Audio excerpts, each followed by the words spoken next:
Respetando la puntualidad, comenzamos. Feliz noche, estimados participantes. Les doy la más cordial bienvenida, deseándoles todo lo mejor en este lapso académico.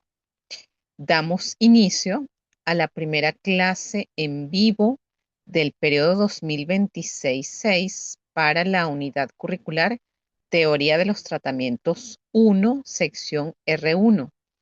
Quien les habla, la profesora y tutora Yosbeli Vázquez.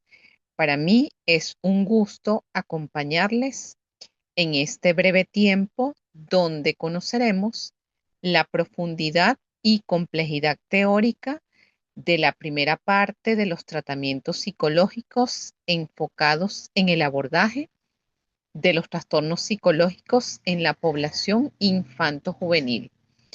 Antes de entrar en detalle de la asignatura, quiero informarles de algunos cambios que han visto en este periodo académico. El grupo de ustedes, varios me escribieron preguntando por el material, por los cuestionarios.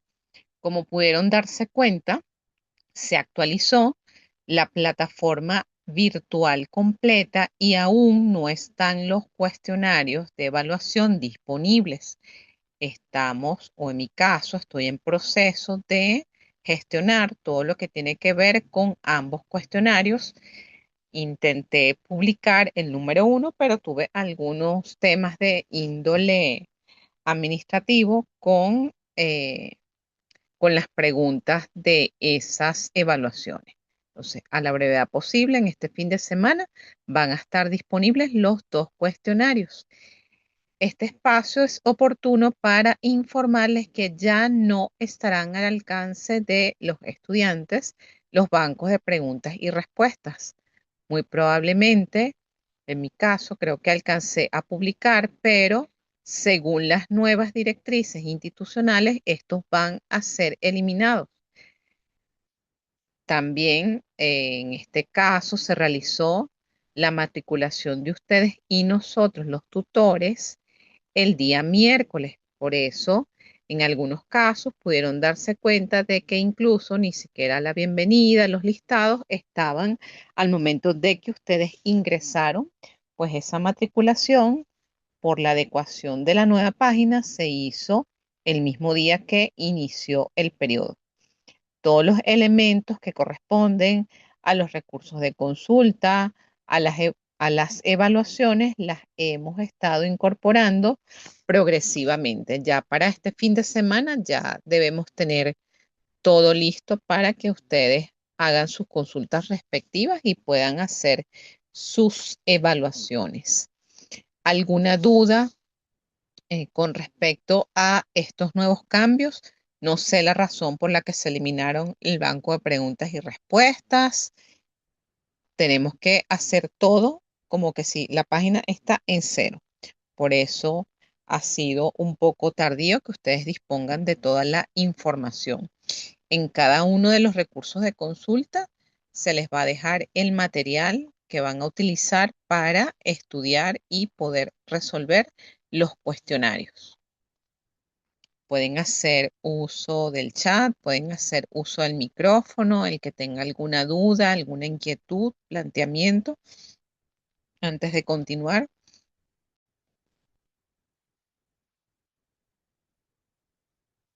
Buenas noches, profesora. Buenas Bueno, noches. la verdad es que bueno, estamos ya acostumbrados a ese banco de preguntas y no sé cómo sería el abordaje de esos cuestionarios, la verdad. Los Este, cuestionarios van a tener la misma estructura, solo que les va a tocar estudiar más. sí, por supuesto. ¿Y cuántos intentos vamos a tener? Igual, los mismos 3 intentos de siempre. So, la nota mínima probatoria es 60 y se les va a dejar la nota que saquen, la evaluación que saquen más alta. Eso sí Oh, se mantiene igual.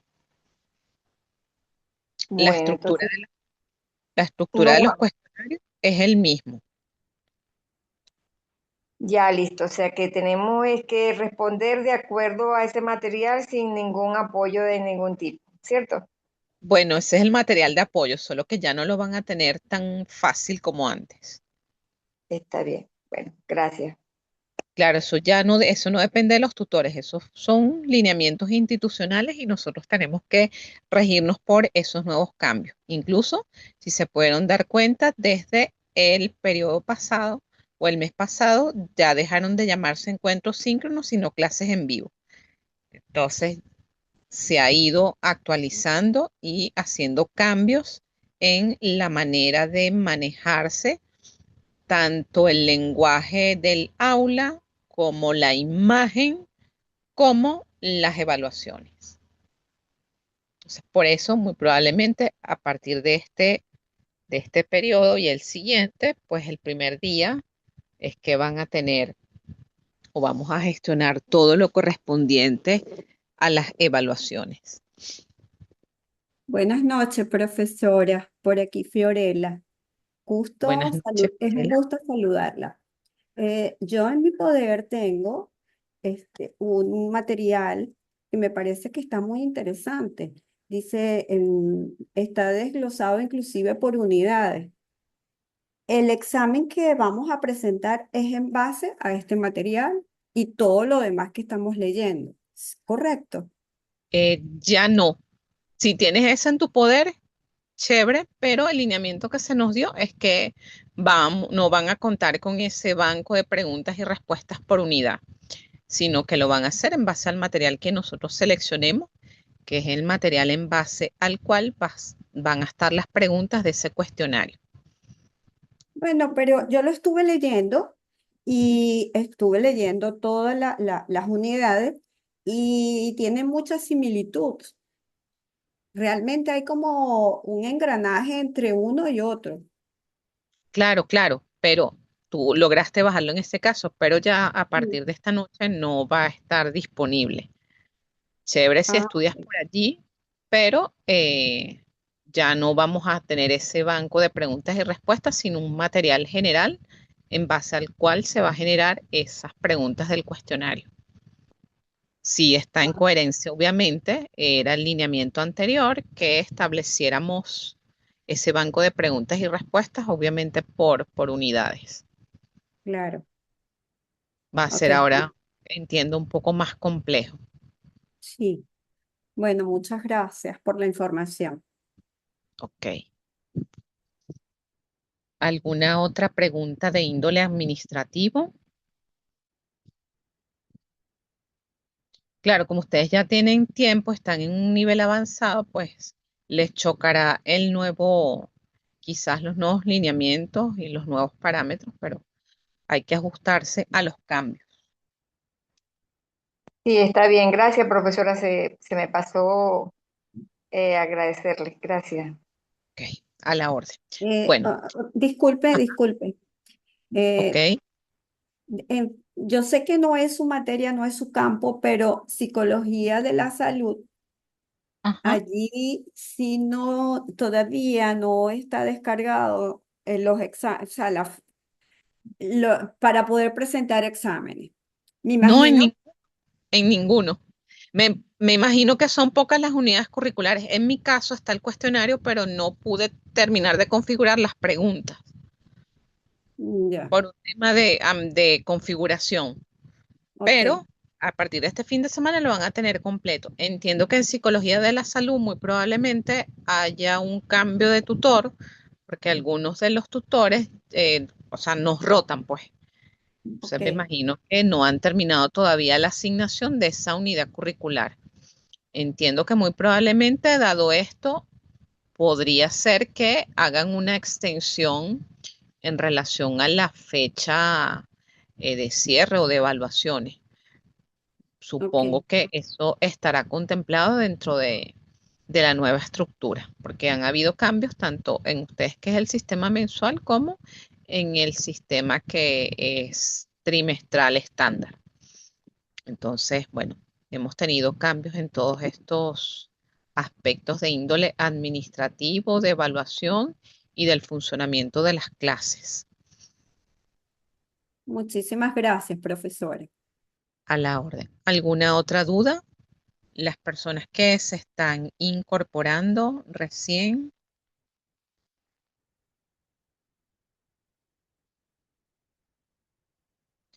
Ok, vamos a continuar entonces con lo que sí permanece.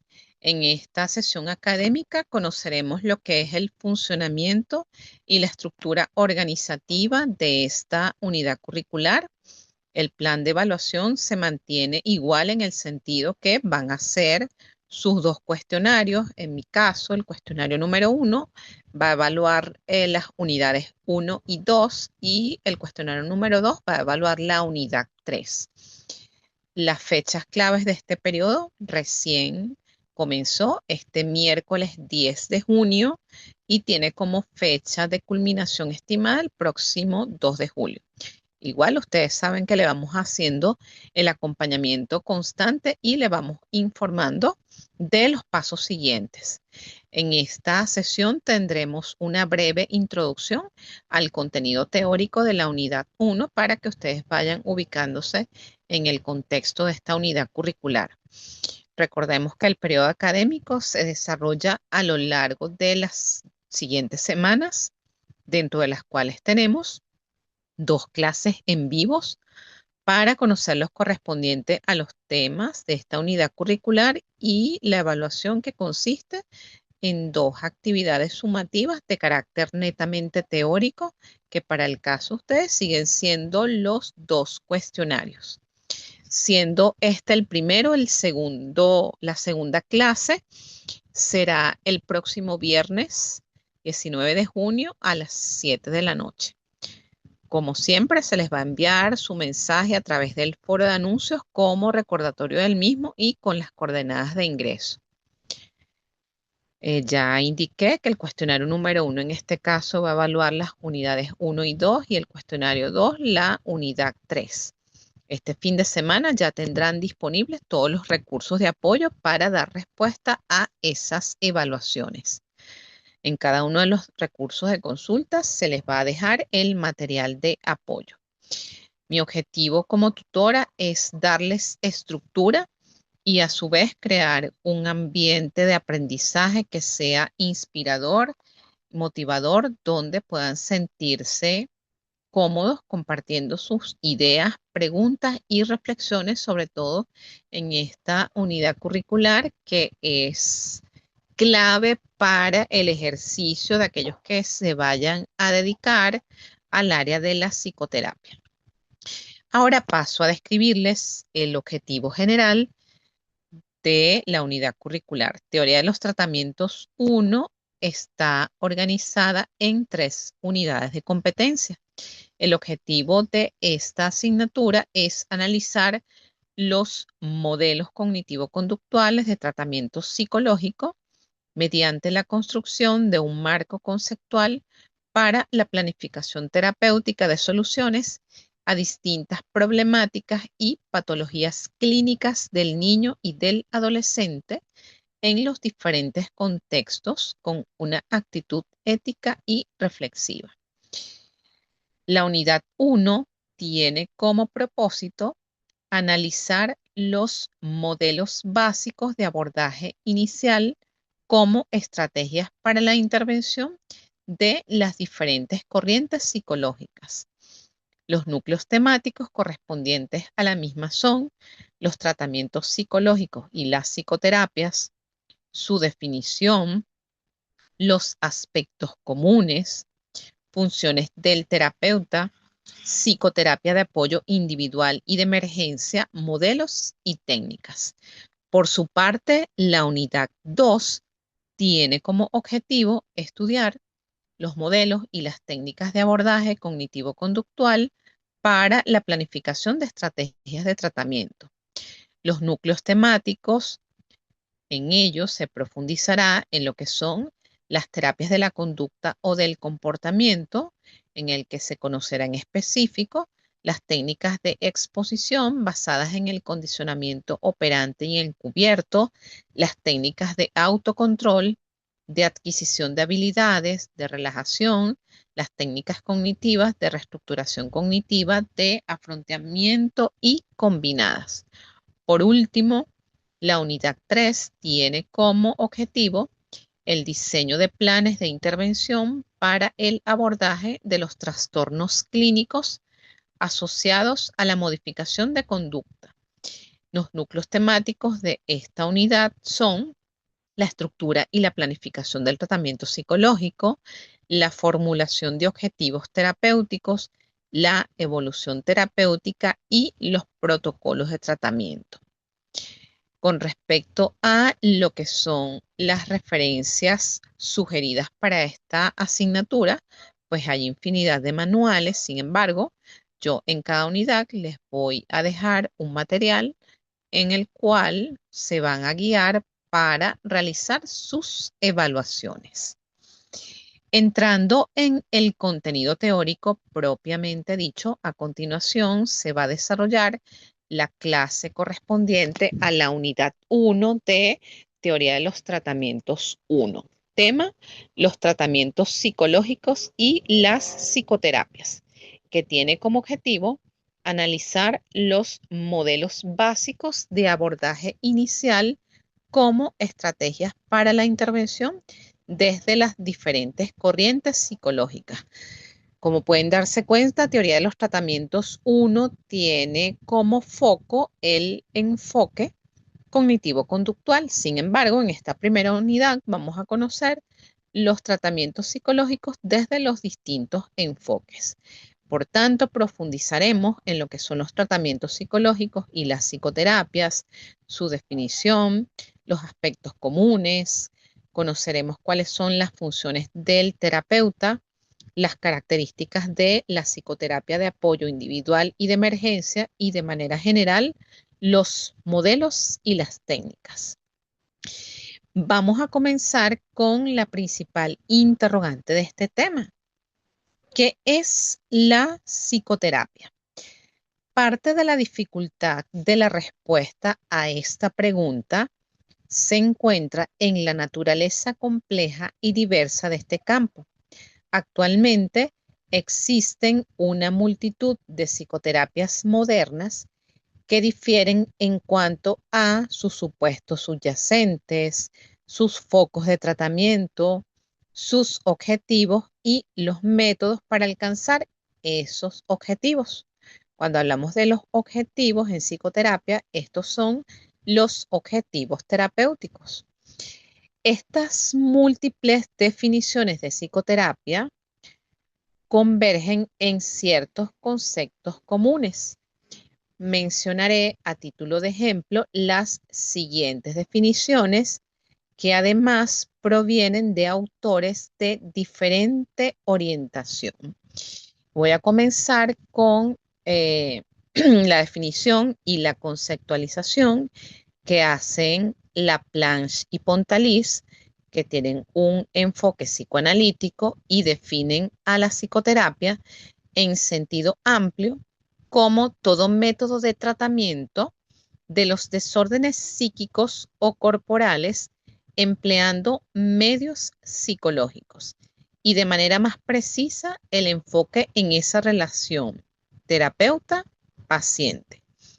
Por su parte, Goldberg define a la psicoterapia como el tratamiento por medios psicológicos de problemas de naturaleza emocional en el cual una persona entrenada establece deliberadamente una relación profesional con el paciente, con el objeto de eliminar, modificar o retardar síntomas existentes, mediatizar patrones de conducta perturbados y promover el crecimiento positivo de la personalidad y desarrollo.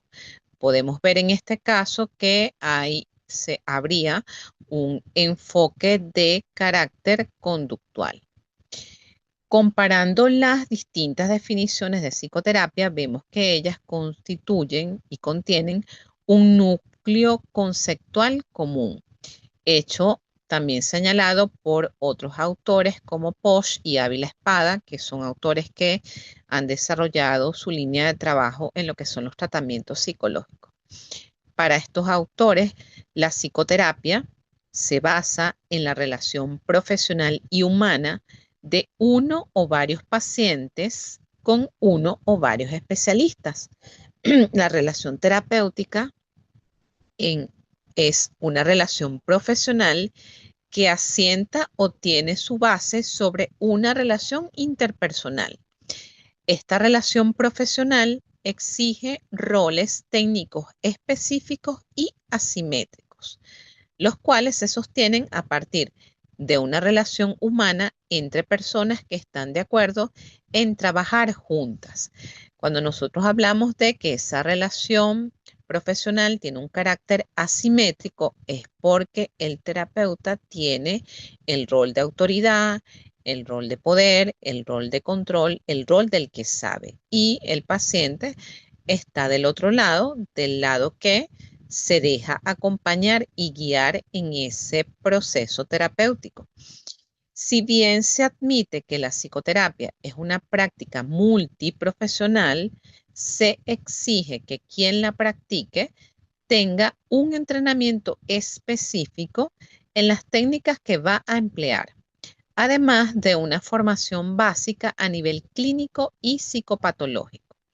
De acuerdo a esta definición, esa formación básica a nivel clínico y psicopatológico la cumplimos dos especialistas con amplitud, que somos los psicólogos o los psicólogos que estamos entrenados en el área clínica y los psiquiatras.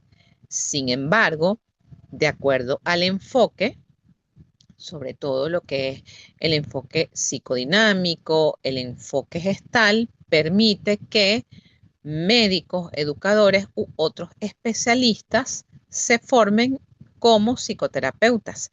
En general, se acepta que la formación profesional básica puede ser la de médico psiquiatra o la de psicólogo, aunque según las técnicas pueden incluirse otros profesionales, pero quienes tenemos esa formación básica tanto a nivel clínico y psicopatológico somos nada más los psicólogos y los psiquiatras.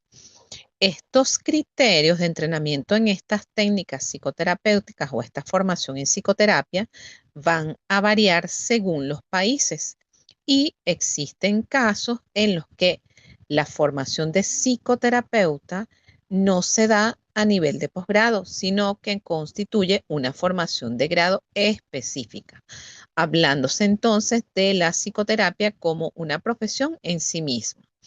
Las psicoterapias consisten en un conjunto de procedimientos técnicos que se sustentan en conocimientos teóricos relativos a cuestiones de orden etiológico, que serían las causas que dan lugar a ciertos fenómenos o trastornos, cuestiones de orden psicopatológico, que aquí serían los conocimientos que nosotros manejamos desde la psicopatología 1 y 2 y las prácticas de psicopatología y cuestiones de orden terapéutico sobre los problemas a los que se dirigen. La existencia de un cuerpo de hipótesis teóricas y técnicas que fundamentan la práctica distinguen las psicoterapias formales de los intentos espontáneos de ayuda que se dan entre individuos, los cuales, si bien pueden ser de gran utilidad, no buscan explicar teóricamente las razones de su eficacia ni transmitirse en forma de técnicas replicables y evaluables. Para promover el cambio psíquico, buscando aliviar un sufrimiento o favorecer el desarrollo de la persona y de sus vínculos. El cambio que se intenta lograr puede ponerse de manifiesto en las distintas áreas de la conducta. Puede ser en el área mental o en el área cognitiva, en el área de comportamiento o en la interacción que la persona tenga con el contexto o con el ambiente en el que se rodea.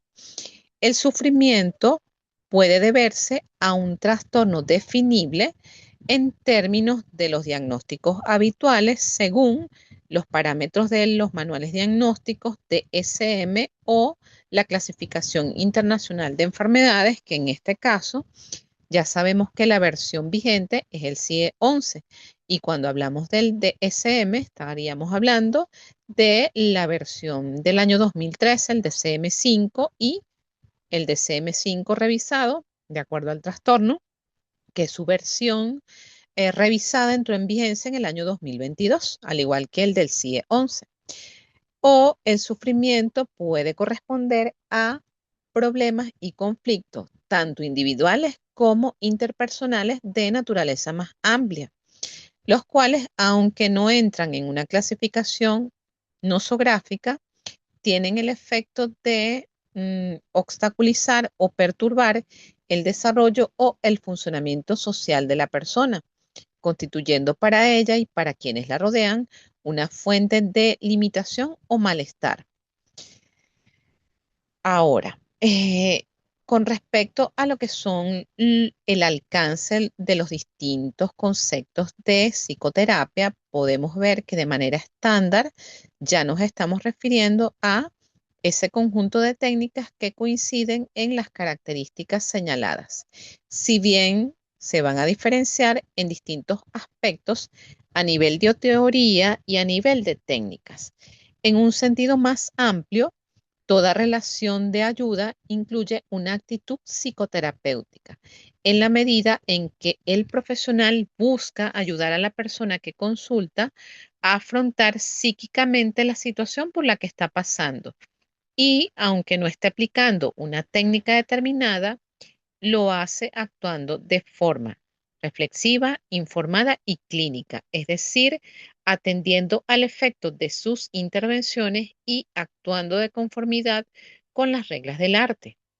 Si bien para Sigmund Freud, el padre del psicoanálisis, era inequívocamente una terapia psicológica, algunas orientaciones psicoanalíticas actuales sostienen que el psicoanálisis no debería ser considerado una psicoterapia, pues su objetivo es mucho más amplio y los resultados terapéuticos surgen como efecto de la exploración del inconsciente, que es la meta principal. Esta opinión parte de una definición de psicoterapia quizás más estrecha que la sostenida por los enfoques más amplios o más integrativos. En la medida en que se considera que el cambio, el Disculpe, enriquecimiento de la persona y de sus vínculos entran dentro de los fines de la psicoterapia, corresponde incluir al psicoanálisis dentro de este campo. La persona que tiene el micrófono abierto, por favor. sí, y con todo lo que usted ha dicho, yo puedo pensar que la psicoterapia entonces sería propicia los cambios congruentes, objetivos que desea alcanzar el cliente, proporcionando el orden al caos mental que él tiene y la Exacto, comprensión de las ideas y de las acciones que por su naturaleza han sido confundidas. correcto.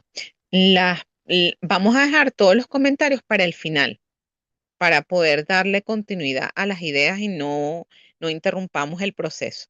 ¿Ok? Si quieres, ve tomando nota y al final conversamos tu Y era que conclusión. tenía esa duda con todo lo que usted ha expresado y quería aclararlo. Ok.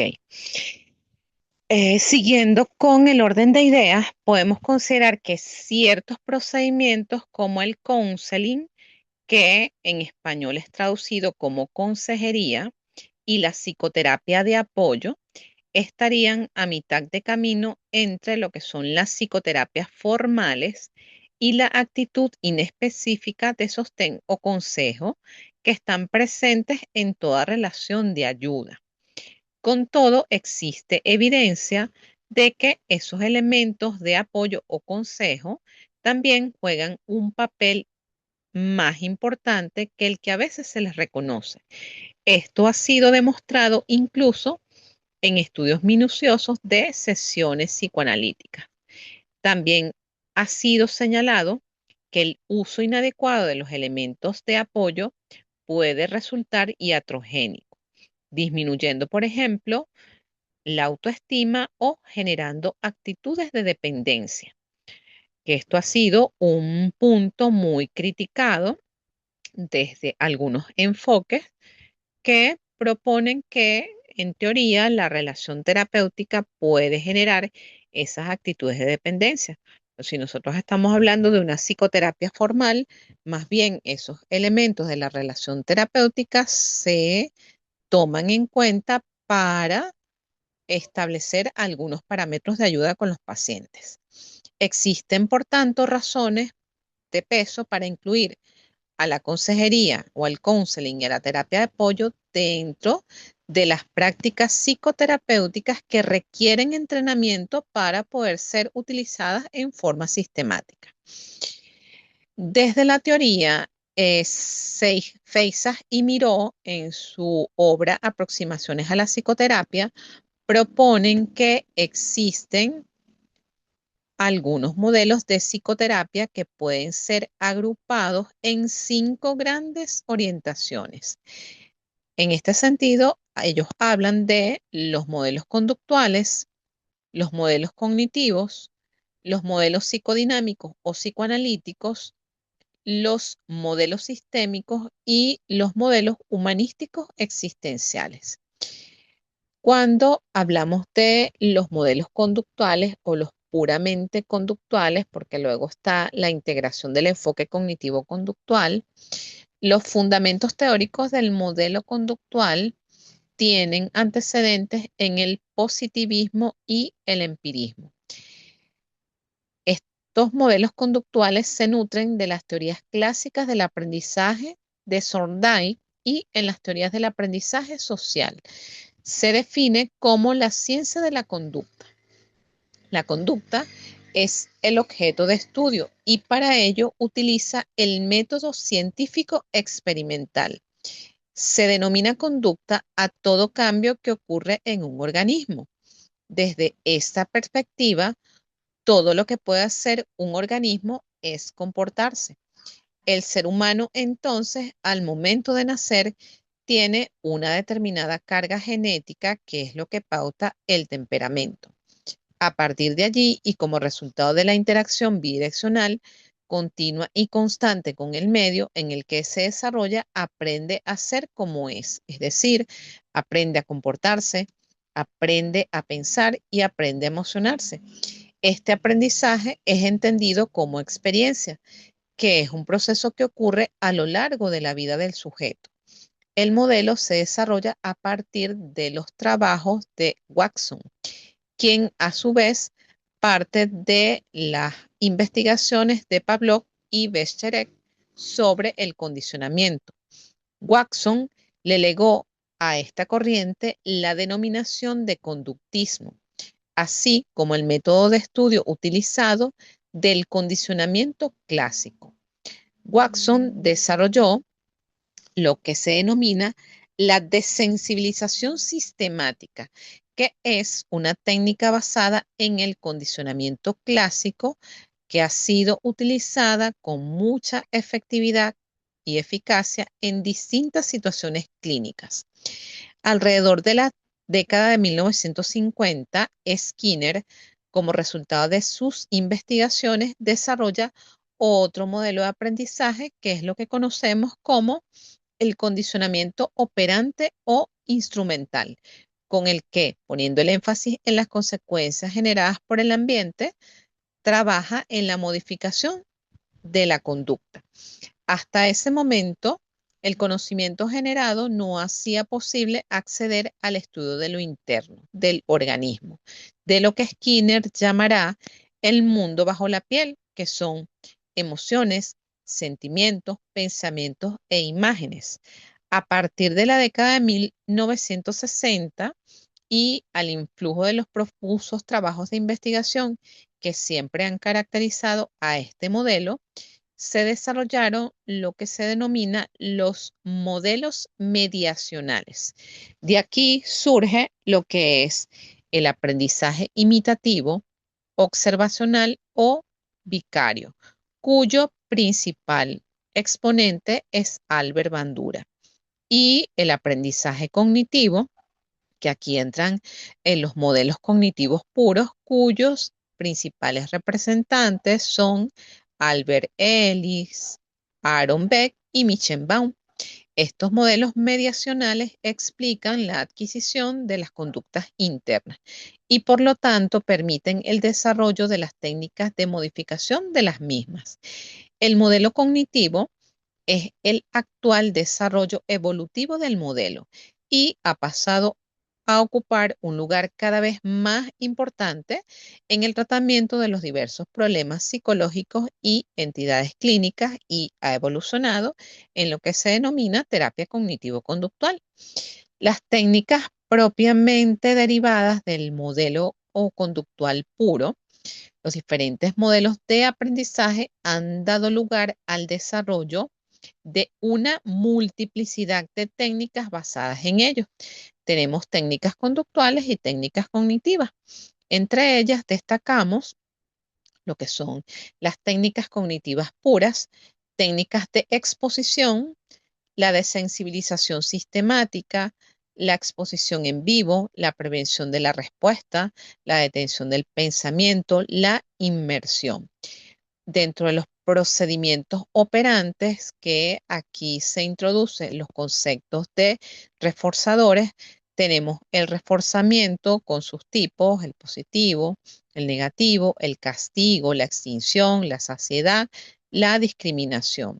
Tenemos otras técnicas conductuales como el moldeamiento, la asignación de tareas progresivas, la planificación de actividades, la resolución de problemas, la toma de decisiones, las técnicas de aprendizaje social, el juego de roles, el ensayo de conducta, el modelado.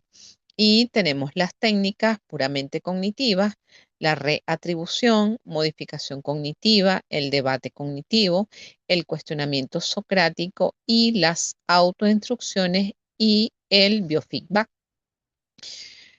Con respecto a lo que es el modelo psicoanalítico o psicodinámico, recordemos que el psicoanálisis fue la primera orientación psicoterapéutica en desarrollarse y las psicoterapias dinámicas o de orientación psicoanalítica han sido históricamente las más difundidas y desarrolladas. Sin embargo, puedo decir que en la universidad el enfoque más difundido o vamos a decir la orientación que prevalece es la cognitivo-conductual. Sin embargo, tenemos que conocer también pues lo que es a partir de dónde se originó la psicoterapia, sus ventajas, sus desventajas y cuáles serían las diferencias con el modelo que prevalece.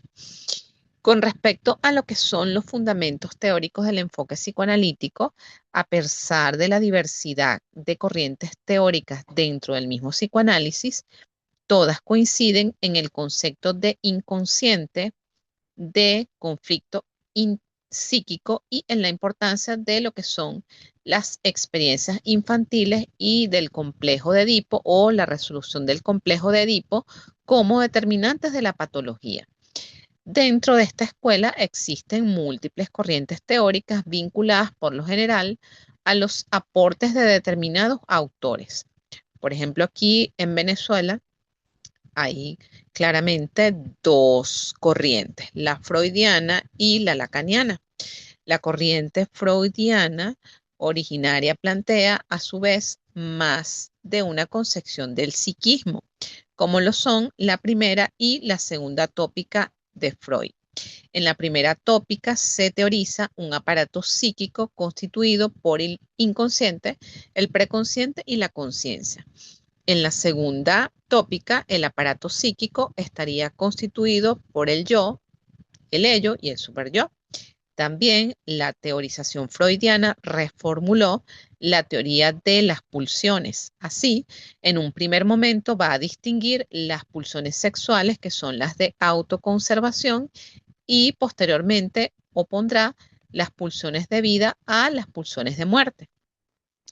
Con respecto a lo que son las técnicas, además de un conjunto de postulados teóricos sobre el psiquismo humano, que deben haber profundizado todos estos aspectos en psicología de la personalidad 1.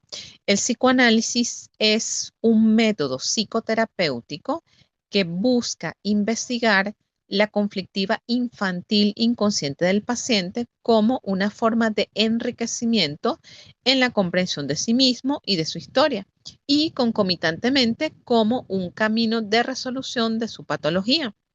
Este método propone una serie de reglas técnicas que permiten la toma de conciencia de estas influencias primitivas, su transformación y un manejo más libre de las mismas por parte del paciente.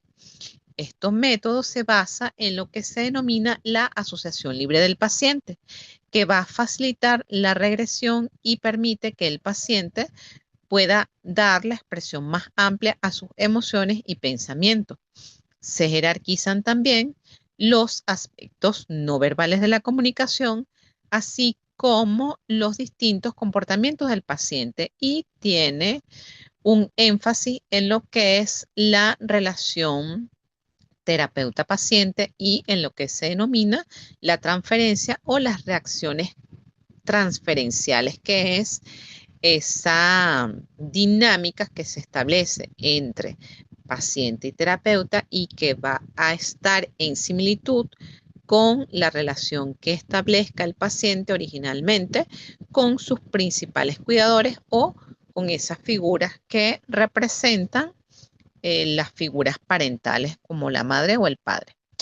Como contrapartida, el analista desde este enfoque debe adoptar una actitud neutra y de actitud libremente flotante.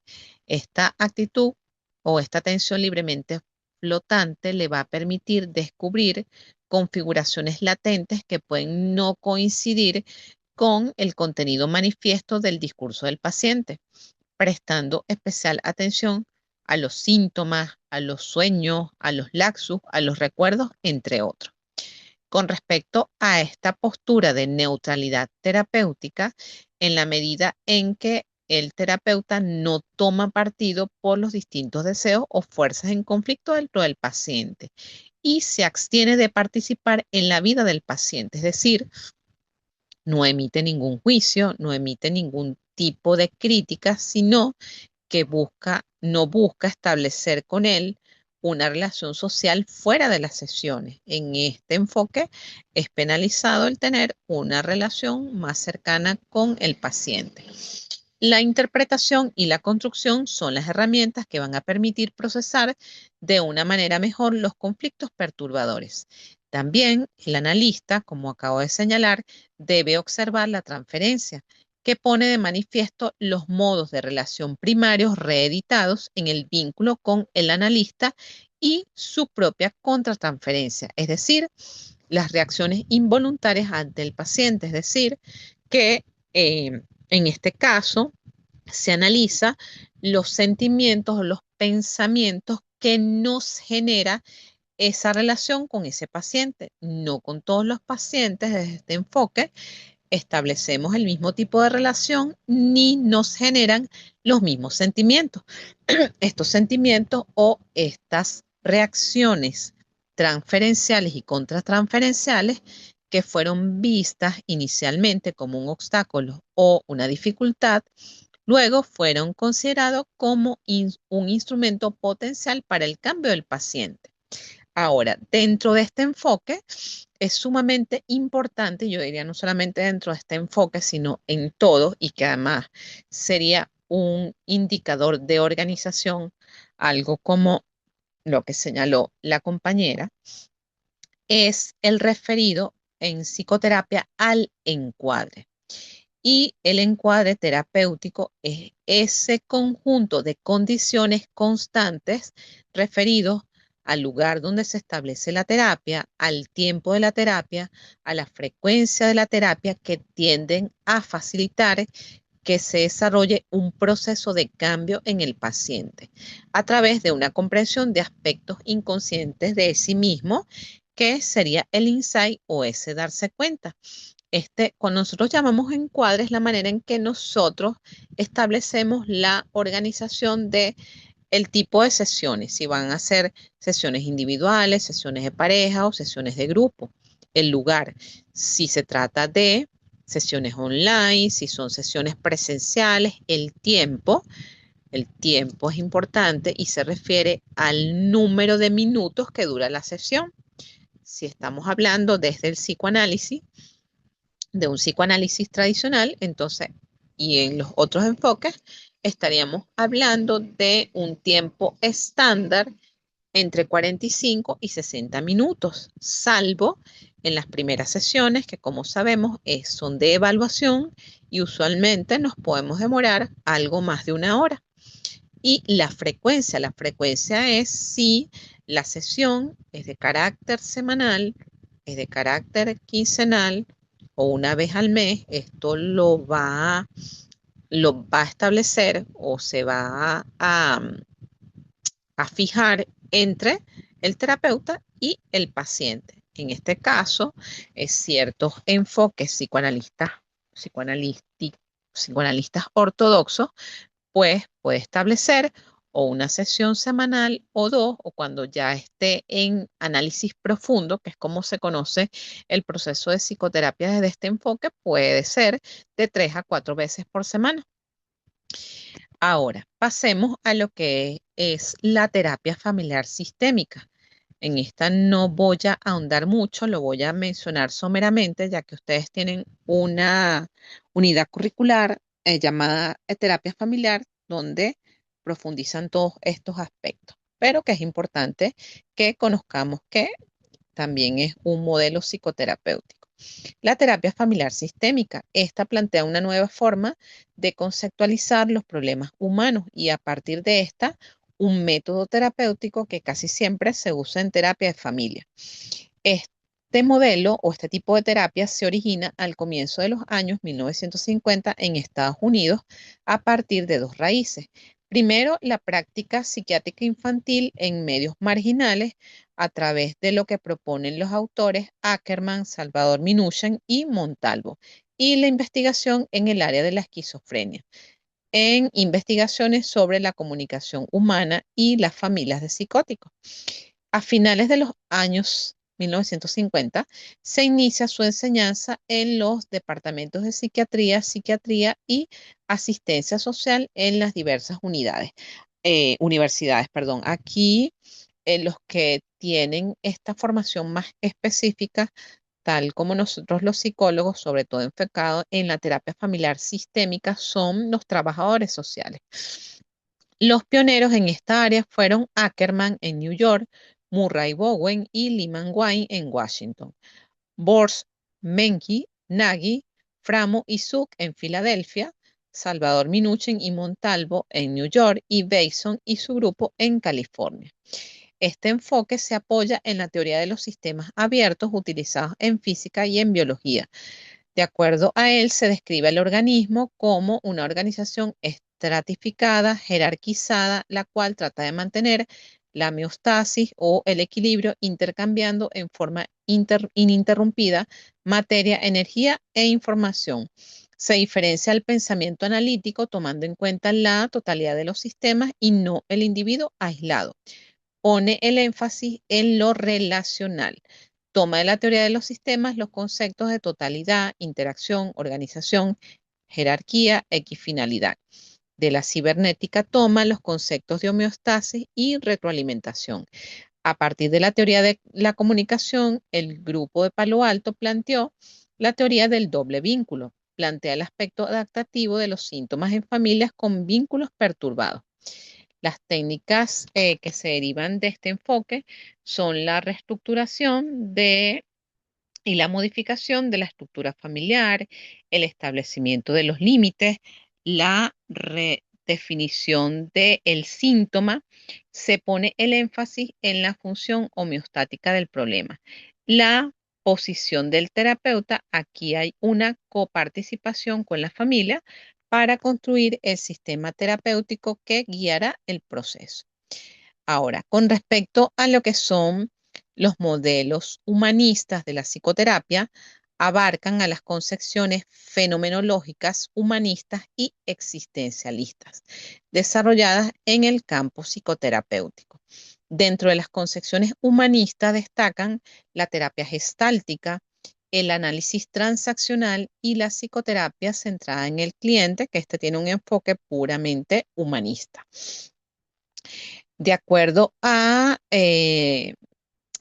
la evolución de la psicoterapia, todas estas orientaciones que acabo de mencionar se les denomina la tercera fuerza y surgió en los años 60 por presentarse como alternativas tanto al psicoanálisis como al conductismo, que eran los enfoques predominantes en esas épocas. Hablemos de lo que son las terapias experienciales y otros enfoques, dentro de las cuales entran la terapia gestal, el psicodrama no analítico, la psicología o la psicoterapia analítica de orientación junguiana, la fenomenología y el análisis existencial, la musicoterapia y el hipnosis, que em, es muy controvertido su uso, sobre todo el de la hipnosis. La mayoría de las corrientes trabajan predominantemente en forma individual, aunque muchas de ellas lo hacen también a nivel de pareja, familia, grupo o reuniones multifamiliares, y en algunas de ellas el enfoque familiar o grupal tiene especial importancia, como en el enfoque sistémico y en el psicodrama. De acuerdo a Beristain y Nitela, los modelos humanistas se caracterizan por la importancia concedida a la percepción subjetiva del mundo o realidad como determinante fundamental de la conducta. La afirmación de que cada persona posee de manera innata un potencial de crecimiento o desarrollo del sí mismo orientado hacia metas positivas como la armonía, el amor o la alegría. La persona humana es considerada en sí misma como un sujeto independiente y plenamente responsable de sus actos, sin plantearse causas subyacentes como lo hacen los modelos conductistas o psicodinámicos. Solo podemos comprender a una persona cuando nos podemos situar en su lugar para percibir el mundo desde ella misma. En este caso, aquí cobra fuerza el concepto de la empatía. Como consecuencia, este modelo humanista rechaza el concepto de enfermedad mental y las clasificaciones de los trastornos mentales, asumiendo que toda conducta es normal cuando nos ponemos en el punto de vista de la persona afectada. Este punto es más relativo en los modelos fenomenológicos en los que se basan gran parte de las actuales nosologías psiquiátricas actuales. Recordemos que desde el enfoque humanista se basa en la normalidad y no en la patología del ser humano. La intervención terapéutica se suele centrar, en el aquí y el ahora de la experiencia actual e inmediata, concediendo poca importancia a los antecedentes históricos y a las intervenciones directivas. No podemos dejar de mencionar el movimiento integrador en psicoterapia, que ha sido muy criticado por los terapeutas ortodoxos. En la actualidad ha emergido un movimiento fuerte en el campo de la psicoterapia llamado integrador, y que deriva de la confluencia de diversos factores. La excesiva proliferación de nuevos enfoques, aproximadamente se habla de 400 formas de psicoterapia, la imposibilidad de que un enfoque determinado sea el más adecuado para todos los casos, y la búsqueda de adecuación tipo paciente, tipo de problema, tipo de terapia. Ausencia de una eficacia diferencial entre los distintos enfoques terapéuticos. Hablemos del psicoanalítico, cognitivo, conductual, entre otros. El reconocimiento creciente de los factores comunes a las distintas psicoterapias que parecen explicar sus resultados similares. Énfasis en la relación terapéutica y en las características de personalidad del paciente. Factores sociopolíticos y económicos, que son los factores contextuales que presionan a los niveles asistenciales para reducir los costos, eficacia a tiempo. Todos los aspectos anteriores han llevado a plantear diversos enfoques de modelos integradores en psicoterapia, desde la integración de la técnica, siendo su máximo representante Relazara. Para este enfoque hay que reducir la importancia de las teorías y emplear cualquier procedimiento con una efectividad contrastada en determinados casos. Otro autor destacado es Beutler. Eh, de acuerdo a este autor, el anterior criterio de eficacia añade la selección del tipo de terapia en función de las características de personalidad del paciente, dentro de la cual tendríamos que considerar cuál es el estilo de afrontamiento de este paciente, el tipo o el nivel de estrés motivacional, la gravedad del problema y el nivel de resistencia. En todos los enfoques, de acuerdo al movimiento integrador, vamos a hablar de que el elemento resistencia o saboteo, como se les llama en coloquial, está presente en todos los tipos de psicoterapia. Este autor remarca además lo irrelevante del diagnóstico psiquiátrico basado en los manuales de SM o en la clasificación CIE para seleccionar los enfoques terapéuticos. Está el otro modelo dentro del modelo integrador, que es en la integración teórica. Desde este enfoque se propone bien integrar procedimientos de dos o más enfoques de modo híbrido, como la psicoterapia psicodinámica conductual de Wachtel, centrada en el análisis de los círculos viciosos psicoevolutivos, y los que proponen una integración desde la psicología cognitiva y las teorías constructivistas, que en un determinado metanivel epistemológico puede explicar la diversidad de fenómenos de cada terapia. Está el otro modelo de los factores comunes, centrado en los procesos y factores comunes a las distintas psicoterapias y que explicarían su efecto general similar.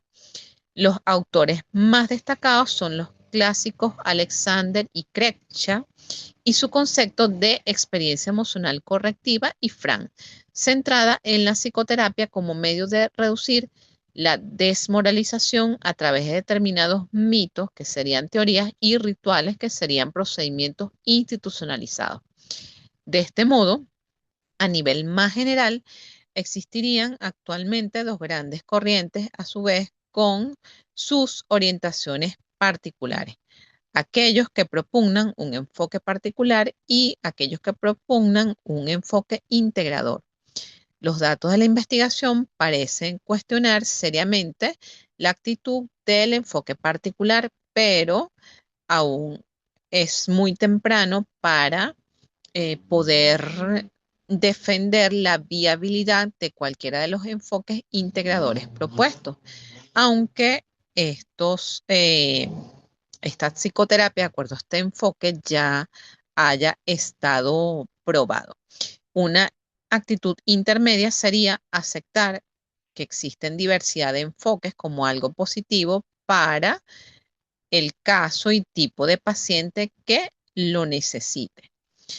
Ahora, ya que hemos hablado dentro de todos estos enfoques de los aspectos comunes de toda la psicoterapia, pues es importante referirnos a esto. Indistintamente del enfoque teórico del terapeuta, la mayoría de los profesionales utilizan varias técnicas que son comunes en su proceso de intervención, entre los cuales tenemos fomentar el insight o esa capacidad de darse cuenta internamente de su proceso emocional. Otro objetivo sería reducir el sufrimiento emocional del paciente, fomentar la catarsis o la expresión de malestar emocional, proporcionar información nueva, que es la psicoeducación, designar tareas fuera de la terapia, que indistintamente del enfoque es algo que la mayoría de los terapeutas solemos utilizar, aumentar la fe de los clientes y sus expectativas por lograr cambios. En otras palabras, todas las psicoterapias permiten el establecimiento y refuerzo de una importante relación entre paciente y terapeuta. De hecho, se dice que si no hay esta empatía o simpatía entre paciente y terapeuta, no va a funcionar el proceso terapéutico. Provisión de una cuota significativa de confianza y esperanza para aliviar el sufrimiento. Propuesta de nuevas informaciones.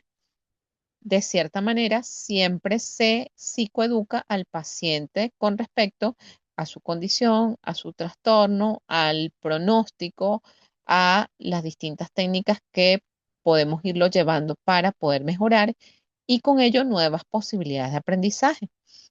Facilitación de la activación conductual, es decir, que el paciente haga cosas para mejorar su estado inicial, aumento de la sensación de autodominio y eficacia, que también lleva a un fortalecimiento de la autoestima, entendida como esa capacidad de ser aptos para la vida, e incremento de las oportunidades de verificar los cambios y los logros en la práctica. En este sentido, es importante centrarnos en qué busca el paciente cuando va a terapia, siendo que usualmente la psicoterapia va a ser un servicio de ayuda profesional entre cliente y terapeuta, donde este último ofrece el logro del bienestar psicológico del paciente, acompañando su proceso. En este sentido, lo que es la escucha activa y la empatía son dos de los principios fundamentales para poder lograr que esta relación se desarrolle adecuadamente.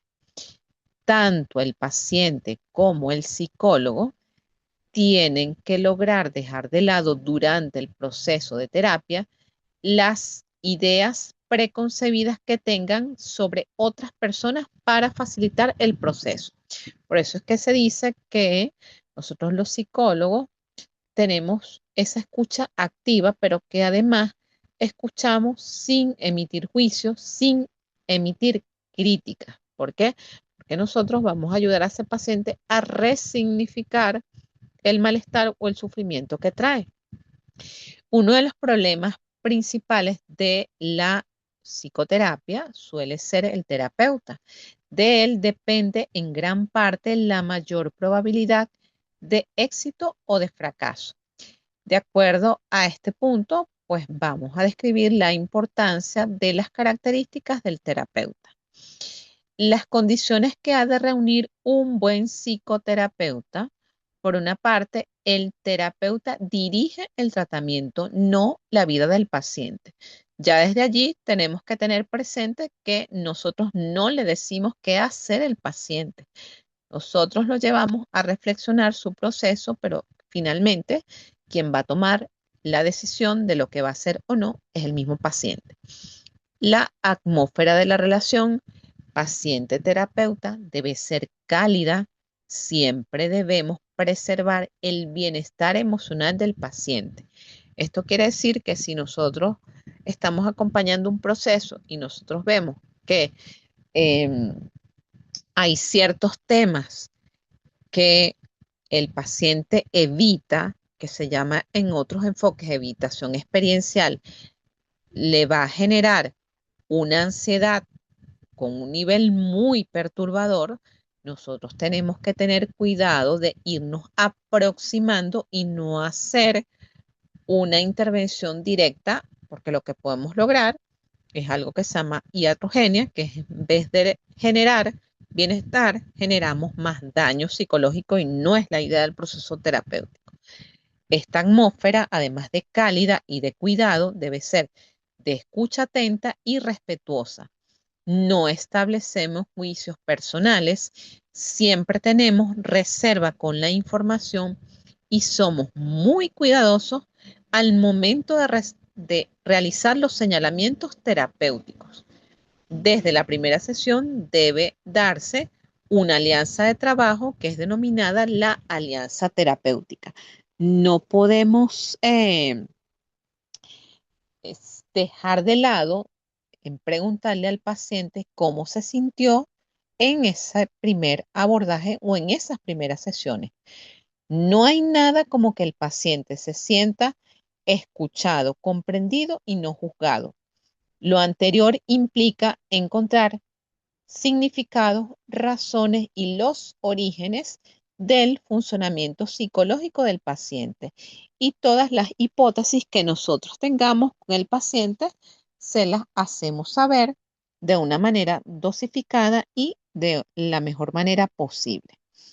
¿Por qué la escucha atenta e interesada es terapéutica para el paciente? Al hablarle al terapeuta, el paciente se escucha a sí mismo. Esta actitud de escucha en espera del terapeuta lo obliga a ese proceso de pensamiento, es decir, estructurar sus palabras en ideas, a pensar en lo que nunca pensó, y cuando nosotros le hacemos la devolución, ellos suelen decir, oye, no lo había visto de esa manera. El paciente brinda explicaciones y justificaciones de sus conductas. Desde este punto, el terapeuta debe ofrecer alternativas a significaciones que no tuvo en cuenta en su momento. Vados y García proponen una lista de actitudes del psicoterapeuta. Un buen terapeuta debe contar con las siguientes habilidades. Capacidad de empatía, es decir, de situarse imaginativamente en la conciencia del enfermo y comprender directamente sus vivencias, tanto en su aspecto afectivo como intelectivo. Ustedes van a escuchar una serie de términos raros y es porque usualmente estos materiales de psicoterapia son traducciones o del inglés o del alemán. Entonces, las traducciones tienen palabras que suelen sonar con unas connotaciones bastante críticas como el de enfermo. Capacidad de intuición para descubrir más allá del propio plano consciente del sujeto ayudado. Los móviles y factores que intervienen en la edificación estructural de sus trastornos. Capacidad de síntesis y jerarquización, de ordenación y sistematización de los complejos datos obtenidos en un esquema conceptual coherente y flexible a la vez, que le permita atender a las emergencias del curso terapéutico sin perder la orientación del mismo y el dominio de la situación en todo momento. ¿Esto cómo se traduce? Cuando nosotros hacemos los análisis funcionales del caso o la formulación clínica del caso, es decir, cuando nosotros identificamos los factores predisponentes, los factores de riesgo, los factores protectores asociados al motivo de consulta. Ductilidad y energía en el manejo del enfermo. Su resistencia habrá de ser una vez superada con una réplica ingeniosa o humorista, otras con una apelación sentimental, otras con una afirmación tajante. De acuerdo a esto, nosotros leemos el estado emocional del paciente y de acuerdo a esto nos manejamos y eso es lo que se establece en esa relación terapeuta-paciente. No con todos podemos usar el humor como recurso, no en todos podemos ser tan serios, no en todos podemos ser tan cálidos o amorosos, sino que vamos midiendo de acuerdo a las características de personalidad del paciente. Otra de las aptitudes es seguridad y confianza en sí mismo sin llegar nunca a esa actitud de narcisismo o de soberbia sobre el paciente. Mimetismo caracterológico, es decir, agilidad mental y dotes histriónicas suficientes para presentarse ante el paciente con el tipo de aspecto personal que mejor cuadre a su propio carácter. Entusiasmo y fe en la eficacia de la obra psicoterapia. Es decir, que nosotros debemos creer en lo que hacemos y por eso es importante el pasar por un proceso de terapia personal, porque solo habiendo pasado por un proceso de terapia personal vamos a poder saber qué es lo que siente la persona que tenemos del otro lado, porque ya pasamos por ahí. Este entusiasmo ha de ser reflexivo.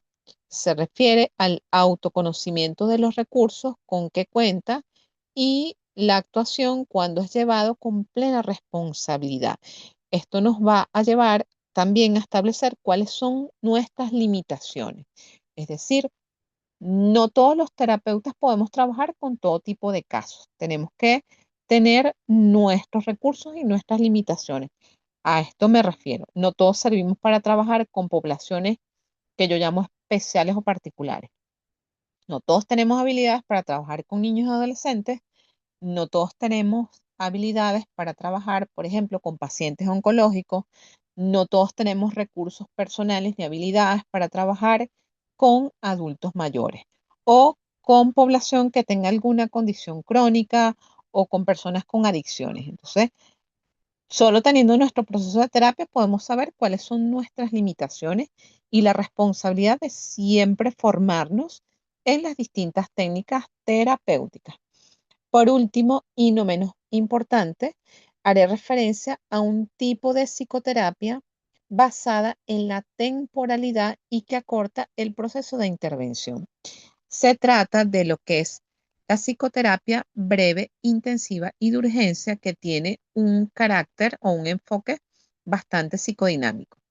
De acuerdo a Leopoldo Vela, que es el autor de la obra Manual de Psicoterapia Breve, Intensiva y de Urgencia, esta se describe de la siguiente manera.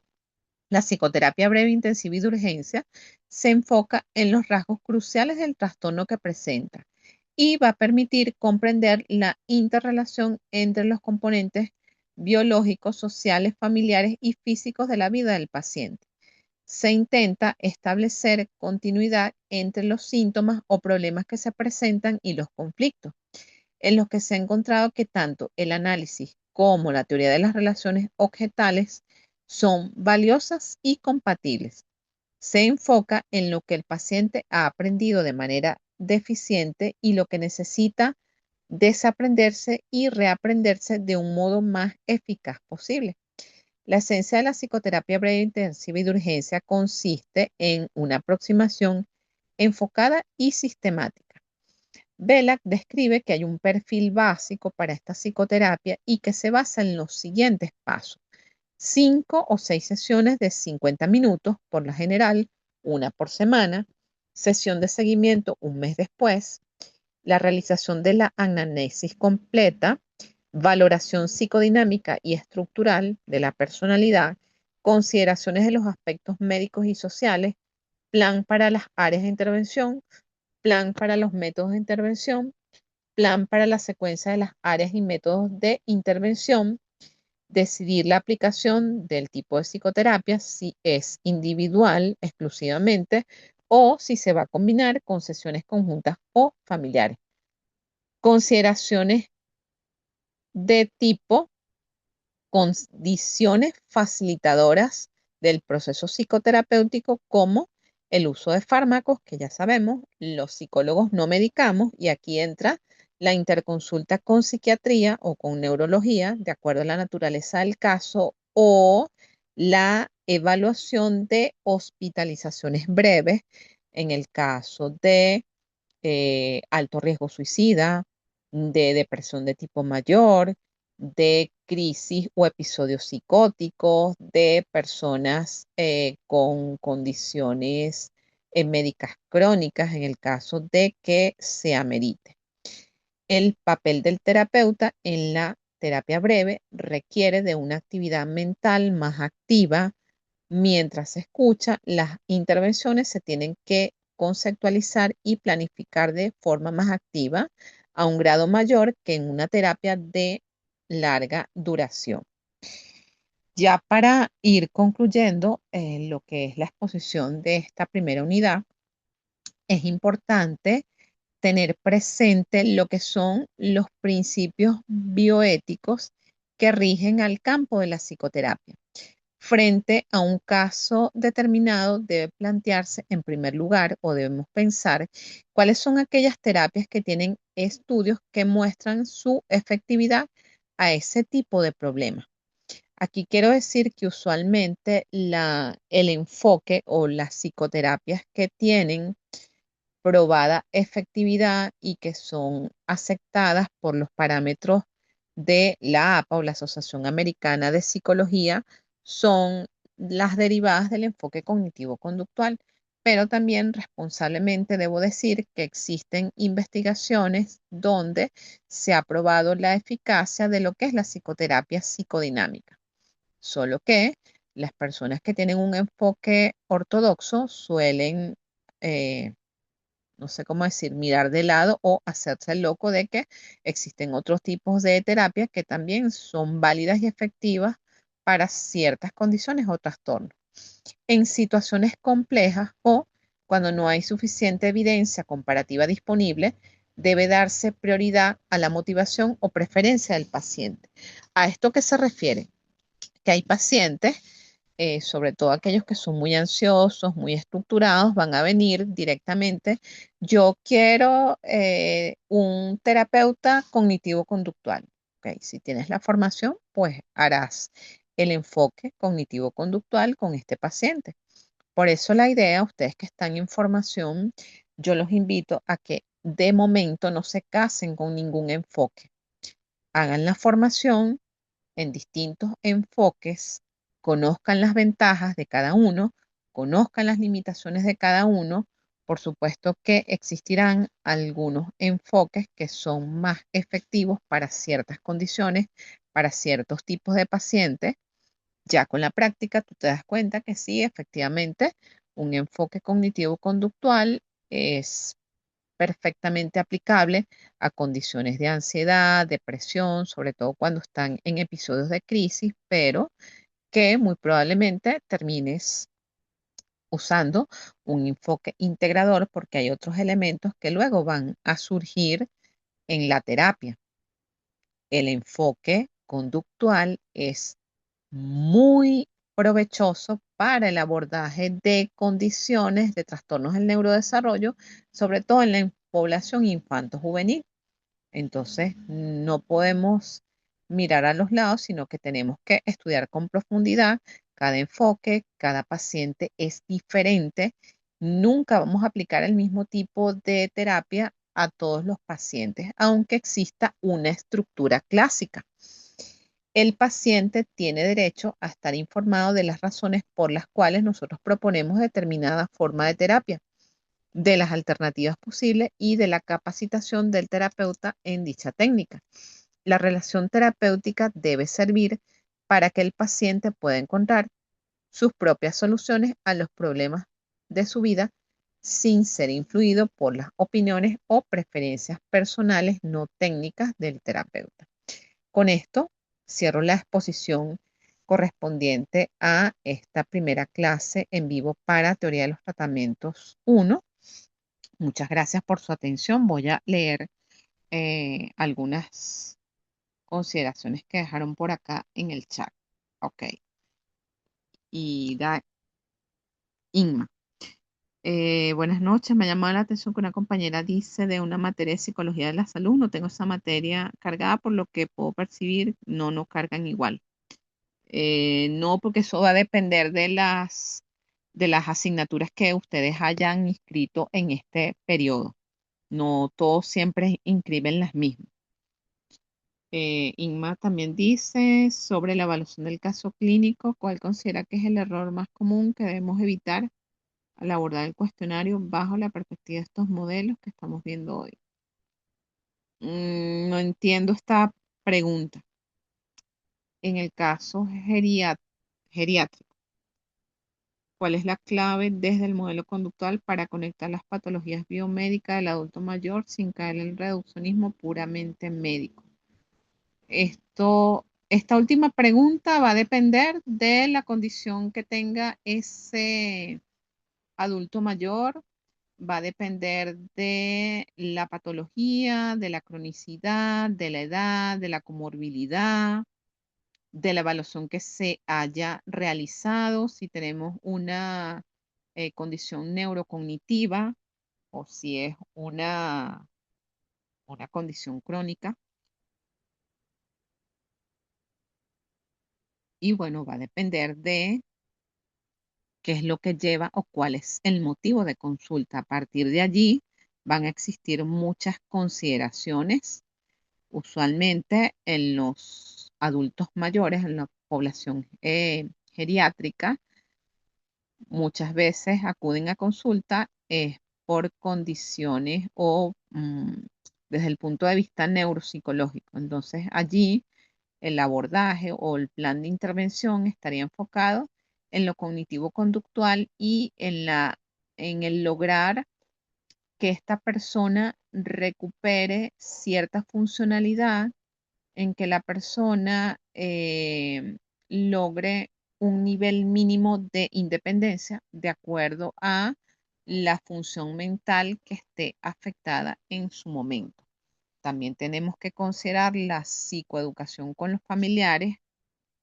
Eso va a estar dado por el motivo de consulta y el trastorno que estemos evaluando.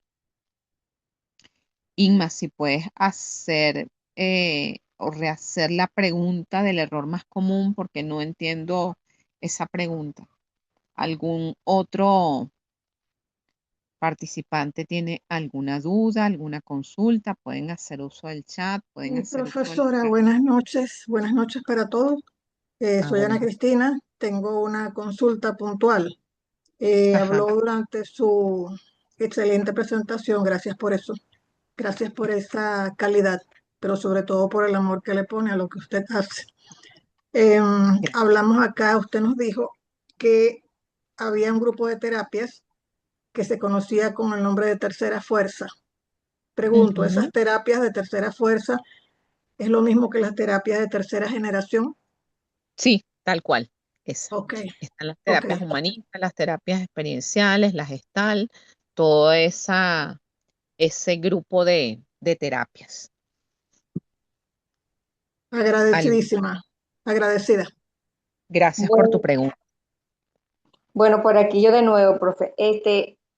Teniendo en cuenta lo que usted dijo, que nosotros los aspirantes a psicólogo deberíamos recibir una terapia, no sé si es que está ya eso enmarcado en nuestra formación, pero bueno, sí, me parece interesante, pero en todos estos cambios que ha dado la universidad, que todos los cambios son para bien, y Correcto. me parece pues que nosotros tenemos que adaptarnos a eso, pero planteo que también los profesores tienen que tener una participación más activa en el proceso de enseñanza, porque, Ujú, fíjese bien, siempre se sujetan al síncrono o a la clase en vivo, pero nosotros ujú, creo que deberíamos tener visualizar pues la ejecución del psicólogo como tal. Por ejemplo, una entrevista, un, el llenado de la anamnesis, el plan de tratamiento, todo eso creo que debería haber como que nosotros pues veamos cómo lo realizan, no simplemente porque nos lo digan de palabras, sino que nos den ejemplos que nosotros podamos seguir. Eso por esa parte. totalmente de acuerdo contigo. Ese es el tema de la formación virtual. Mi invitación es que si ustedes tienen o conocen a un psicólogo en el que le tengan confianza. Recuerden que no sé si ustedes hacen servicio comunitario y obviamente van a hacer sus pasantías, pero antes de que tengan esa experiencia, busquen un sitio preferiblemente público donde ustedes puedan estar en calidad de colaboradores o de observadores donde un psicólogo los pueda entrenar. Y digo un sitio público porque desde mi experiencia profesional, vamos a decir, lo que a mí me ha nutrido ha sido la experiencia en sitios públicos. No voy a desmerecer la experiencia que he adquirido en la práctica profesional privada o en centros privados, pero el tratar con público con distintas complejidades, eso de verdad que enriquece la práctica porque ciertamente no es lo mismo lo que tú veas en los libros a lo que tú ves en la práctica. No es lo mismo cuando tú estás sentada frente a tu primer paciente haciendo la entrevista clínica y no sabes cómo hacerla. La idea es que tú o ustedes puedan tener la experiencia ciertamente de poder ver cómo en una entrevista hay distintos tipos de entrevista. Ustedes tienen, para mí, el pensum de ustedes es maravilloso, porque además está bastante actualizado, contempla temas como que en la práctica de psicopatología, y lo digo con propiedad porque además he sido profesora de distintas unidades curriculares y he tenido estudiantes a mi cargo cuando estaba trabajando en entes públicos y la riqueza que se obtiene de que ustedes aprendan cómo se aplica una prueba, cómo se inicia un proceso de evaluación, cómo se hace el diagnóstico y luego cómo se propone un plan de tratamiento es algo que no pueden dejar pasar. No sé en qué momento tienen ustedes contemplado este acercamiento al contexto real. Bueno, precisamente hoy yo fui al hospital de aquí de Calabozo, Estado Guárico, y me encontré en la sala de psiquiatría que no hay psiquiatra oficial, no hay psicólogo, no hay fisioterapista, no hay enfermero. Está en una situación bastante triste. Pues el encargado que está allí me dijo que él está ayudando, aportando, es un doctor pero jubilado, que está Claro. aportando su ayuda y que más que todo el servicio fue asignado a situaciones crónicas, más que todo indigentes, gente que está en la calle, pero el apoyo agudo no se está dando, imagínese usted. Pero Sí, bueno, ese es otro es- tema, pero para ese es terminar otro la tema, intervención.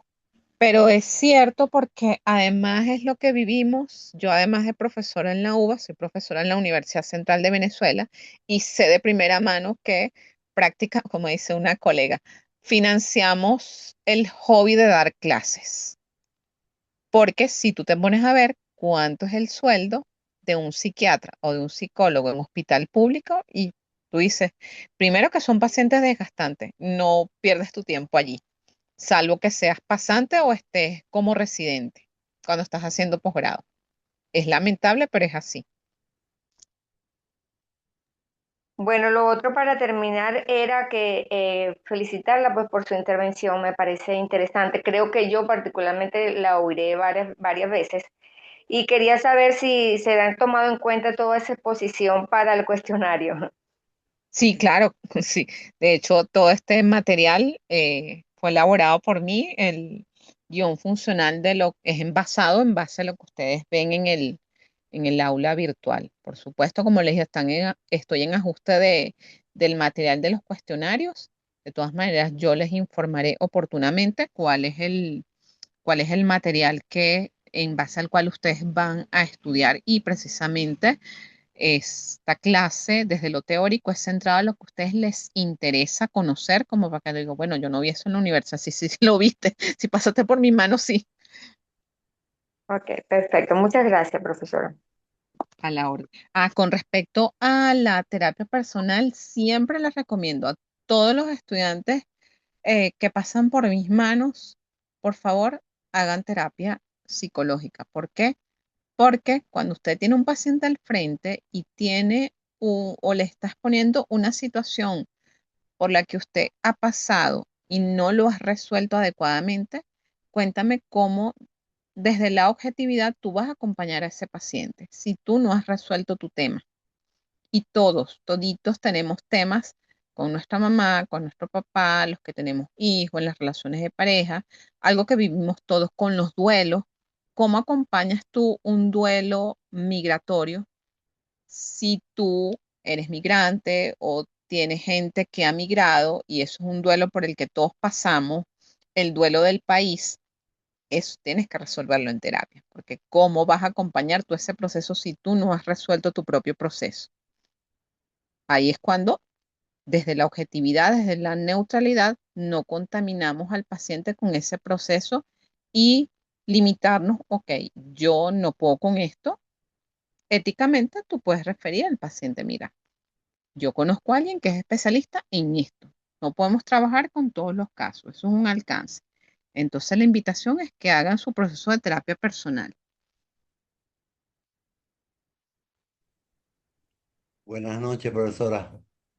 Buenas noches. Una pregunta. ¿El material de las unidades se va a tomar en cuenta en las evaluaciones? ¿A qué te refieres con el material de las unidades? En la plataforma está el material unidad uno y está todo el material para leer. Debo revisarlo, debo revisarlo. Debo revisarlos porque no sé si se actualizó ese guión o los guiones de ese material. Por lo que les digo, El material para los cuestionarios, ustedes van a tener acceso a ellos, solo que ahora no es a través del banco de preguntas y respuestas. Ok, muchas gracias. A la orden. Ajá, Inma. La valoración geriátrica, ¿cómo podemos evaluar el impacto de las enfermedades en su conducta?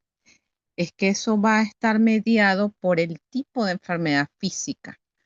Si es una hipertensión, si es una diabetes, y si hay principalmente afectación de las funciones mentales.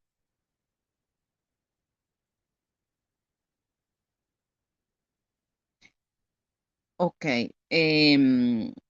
¿De qué manera el modelo conductual nos permite explicar como patología médica? Ajá.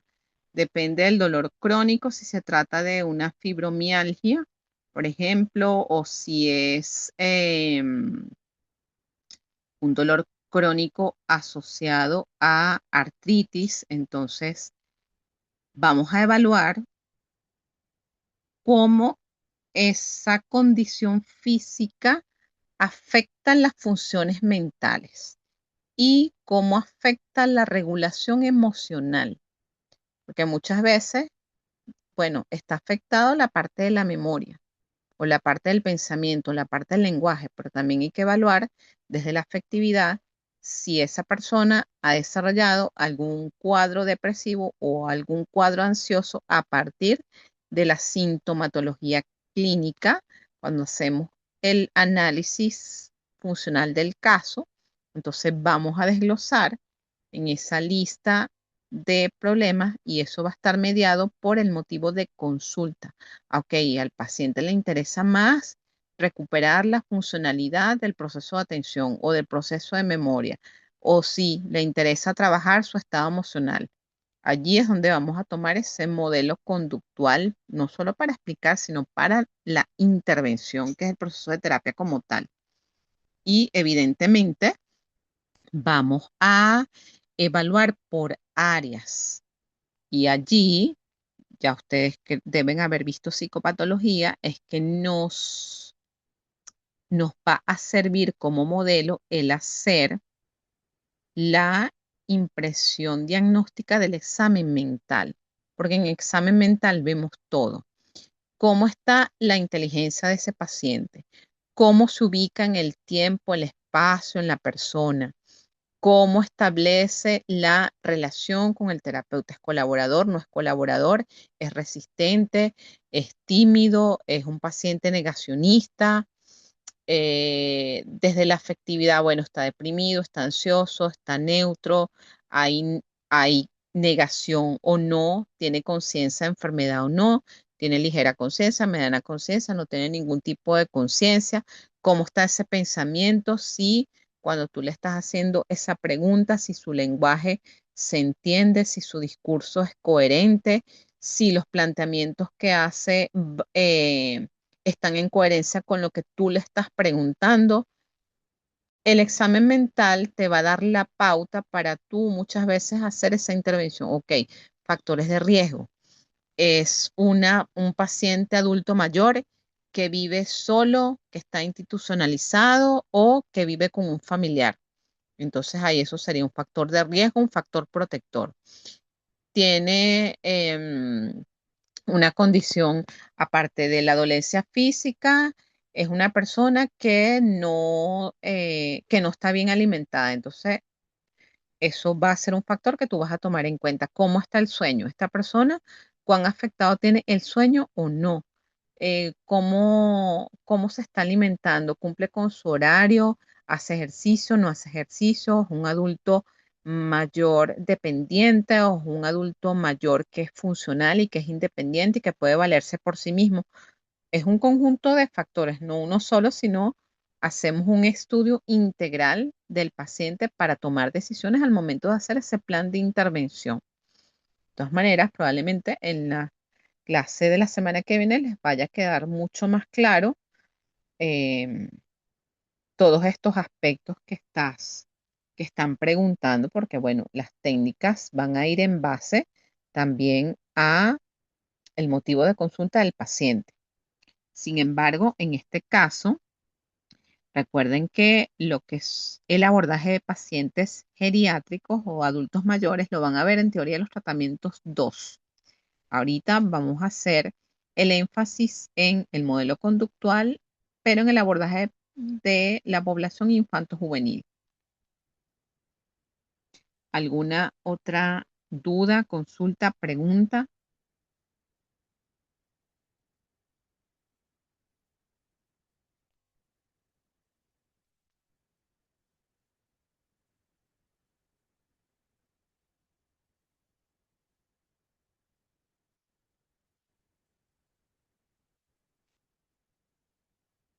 ¿Quedó claro todo?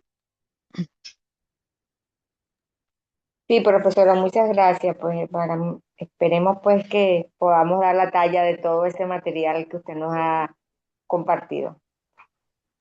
Gracias. Bueno, Sí, muchas profesora, gracias. quedó bien, bien desglosado y la felicito verdaderamente porque fue una clase magistral. Gracias. Bueno, muchas gracias a ustedes por su participación, por su asistencia. La riqueza de las clases, pues va a estar dado por sus inquietudes, por sus dudas.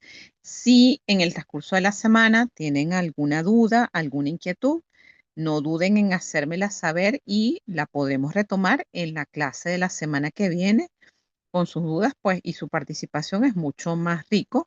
Em, no sé si fue Ana o la otra participante cuando dice que las clases en vivo, los profes deben ser más participativos. Yo diría también que los estudiantes deben involucrarse en su proceso de aprendizaje, porque la psicología, como en todo, la vas a aprender en la práctica y las dudas te van a surgir en la medida en que tú también participes activamente en tu proceso de aprendizaje. Entonces, precisamente las clases en vivo son para compartir estas ideas. La riqueza ustedes se las van a llevar en la interacción que tengan con nosotros los tutores. Eso es lo que les puedo aportar.